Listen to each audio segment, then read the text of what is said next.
cannot detain and deport your way to a better immigration system. Real reform takes time, it takes planning, it takes, shockingly, working with Congress.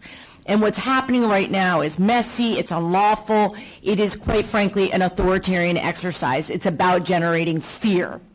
It's a terror campaign. And the Department of Homeland Security, as we've talked about today, is completely and totally out of control. ICE has become a paramilitary force, and our Republican colleagues just infused it with billions and billions of more dollars so they can continue their terror campaign. It operates completely lawlessly without any accountability, with masks, no ID, unmarked cars. You've all talked about it today. It's all deeply, deeply disturbing. And I want to focus on the aspect that others have touched on, the aspect of racial profiling. So if I could, Ms. Shabaya, is it legal for the police to use racial profiling in law enforcement? It is not. And what damage does it do when we racially profile? I think it's hard to overstate, because it does damage to the particular individual who is profiled. It also does damage to the community, because people are terrorized and they think that if they look a certain way or are from a certain country or have an accent, that they are going to be targeted. And it also does damage to the enforcement authorities themselves, because the people who are engaging in this behavior are losing a fundamental and critical aspect of human empathy and respect for others. And I think that we are really underestimating how damaging this is for all of us, like for everyone, for the perpetrators and for the people who are subjected to this behavior. I am so glad that you mentioned that, because that is something that I've been thinking about in earnest in the last few weeks.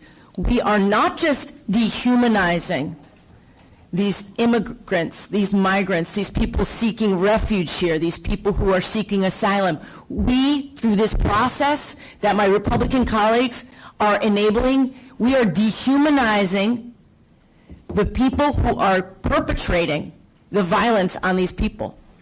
They are losing their humanity. They are losing their compassion and empathy. And this is something that has happened the world over, right? This is not a surprise. This is what happens. People forget their own humanity, and that is to the detriment of all of us. I see that my time has expired. I cannot thank you enough for spending the time with us today. We're not letting this go. We're not letting it go. I yield back. Thank you, Congresswoman Becca Balint. It is why we're here. We're not letting it go. Thank you. This week, we learned that 75% of the men on that plane to El Salvador, the men that President Trump claimed were the worst of the worst, were in fact not hardened criminals. Are we surprised that it was another example of optics over evidence? 75% of these men, no criminal charges in the United States. One of these men, 31-year-old Andre Hernandez Ramirez, who was snatched off the streets, put on a plane to El Salvador to rot in prison. Andre is not a gang member. He's not a terrorist. He's no threat to anyone. He is a son, a brother, a makeup artist, a hairdresser. He is a man who fled his home country to come to the United States because he feared for his life because he's gay. We are being lied to. These kinds of cruel tactics are not necessary to keep us safe. This is about taking away due process, intimidating us into silence and submission. If this administration will do this to Andre, they will do it to anyone. We are all at risk. Protect